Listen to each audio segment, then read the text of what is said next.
In this programme, we have exclusive access behind the scenes of Errol Morris's classic murder mystery, The Thin Blue Line.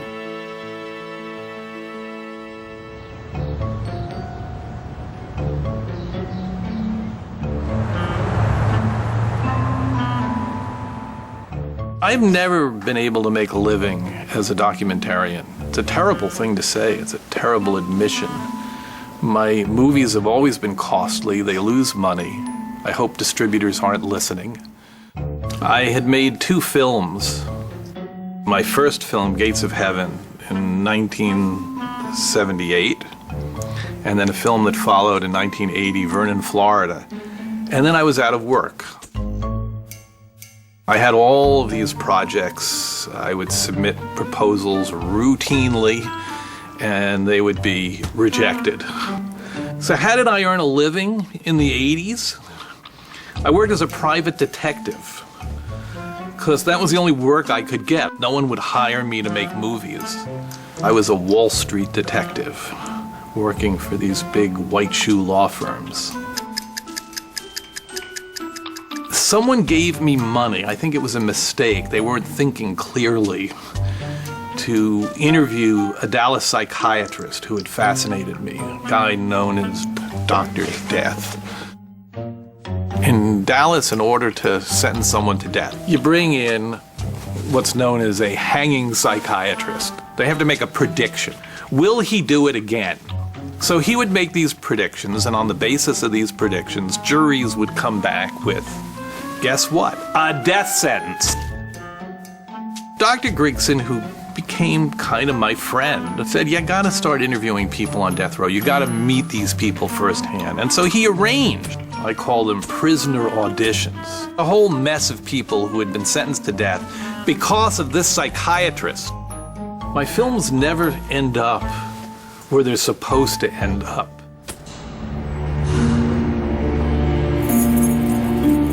There's a kind of thrill.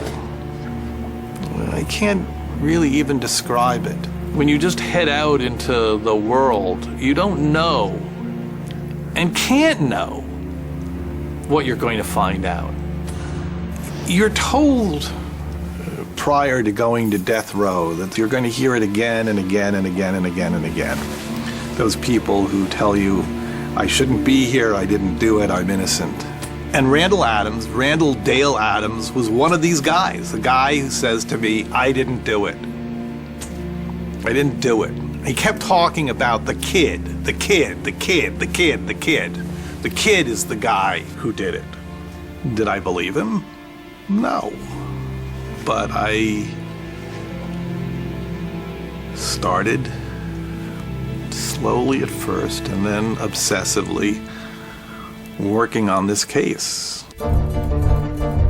Morris's story started in November 1976 on a quiet road in Dallas, Texas. What started as a routine traffic stop ended with the murder of patrol officer Robert W. Wood.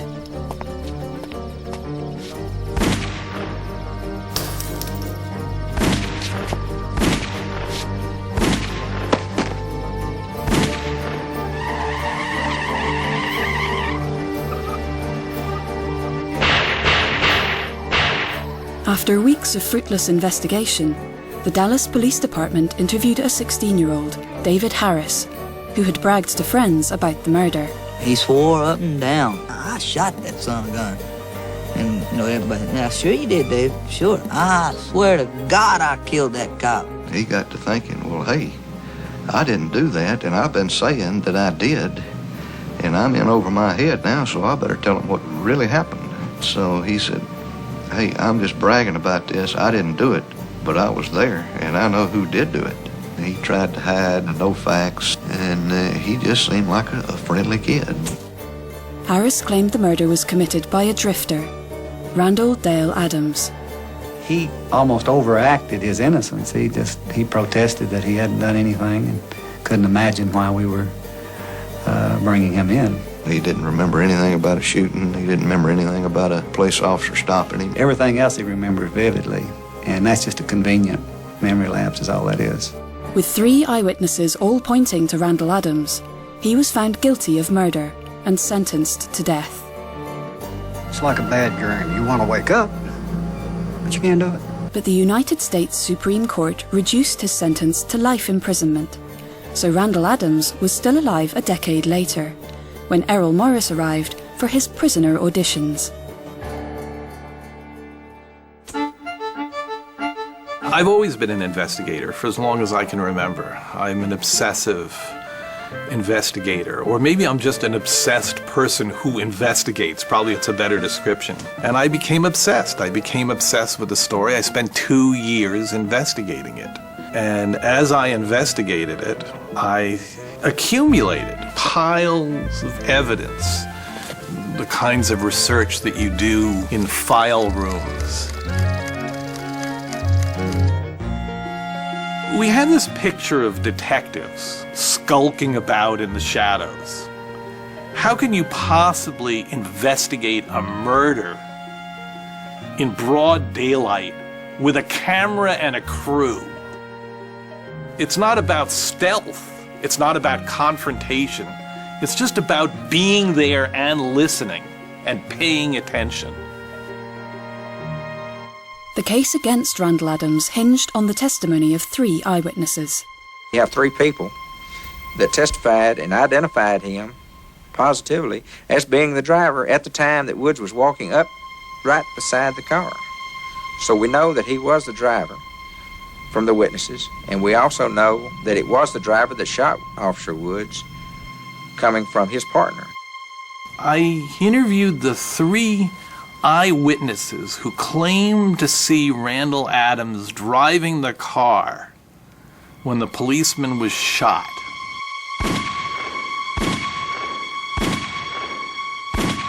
To me, the most important things in interviews that have happened are things that have been completely unexpected. And often I find, much to my surprise, that you set things up correctly, questions that you don't even ask get answered.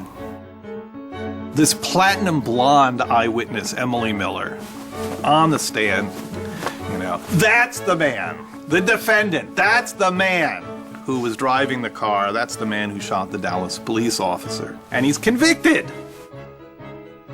I get her in front of my camera, not in response to any question I ask her. She tells me that she failed to pick the defendant out in a police lineup. I ask her, how do you know you failed to pick him out in a police lineup? She says, I know. I said, well, how do you know?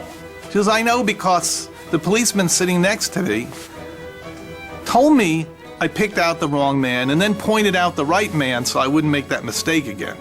Here you have, out of nowhere, a major admission of perjury, plus the involvement of the police in a cover-up, plus the major piece of evidence against Randall Adams. It's just false. She never ID'd anybody. In their testimony, Randall Adams and David Harris agreed that they had spent the day of the murder together after a chance meeting. After that, their accounts diverged. David Harris claimed that Adams was driving the car when they were stopped by the police, and that Adams was the killer. Adams claimed that he was back in his motel hours before the murder, and that David Harris must have been alone in the car. I looked at all the evidence, and I believe that David Harris committed murder. The jury looked at the same evidence and found they believed that Randall Adams committed murder. When I first became interested in the case, I realized if I'm going to tell the story, I have to meet the kid. I got to meet the 16-year-old kid who is the chief prosecution witness. Can't find him at first. This is years, by the way, after the murder. We're talking about 15 years after this crime had been committed. But he shows up suddenly. He is just about to get out of where? San Quentin. He had been in San Quentin for 7 years. He's paroled to his parents in this town in East Texas, Vidor, Texas, notorious because it's the home of the Ku Klux Klan. One of those truly enlightened places to live. I get David Harris's number. We arranged to meet at this, as it turns out, lonely bar in the swamp outside of Vidor. And we sit down and we start talking. He's covered with tattoos. He's still, even though he's much older, he still looks like a kid. He thought Randall Adams was dead. He thought Randall Adams had been long executed. One of the reasons he wanted to meet me is he wanted to find out if he actually had made his appointment with the Texas electric chair. And when I told him he was still alive, he asked me, well, what does he say about me? And I said, well, he has some unresolved issues with you, David. Then I do something which I think is just incredibly stupid. When you're talking with someone and you're worried that they might be thinking something that you don't want them to be thinking, you tell them you're not thinking that. And by telling them that you're not thinking that, you essentially tell them you are thinking that.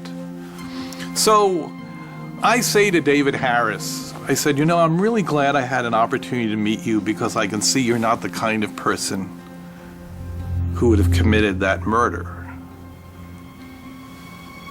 And he gives me this very, very, very weird, penetrating look. I left, and he told me 3 times, be very, very careful going home. So if someone tells you that once, you think, well, that's a standard formality, be careful, safe trip. They tell it to you twice, it gets a little stranger. They tell it to you 3 times, it's quite clearly a threat. And so I'm driving back, really the middle of nowhere. I was completely freaked out by this first meeting. And I was really convinced he was following me. I kept driving faster and faster.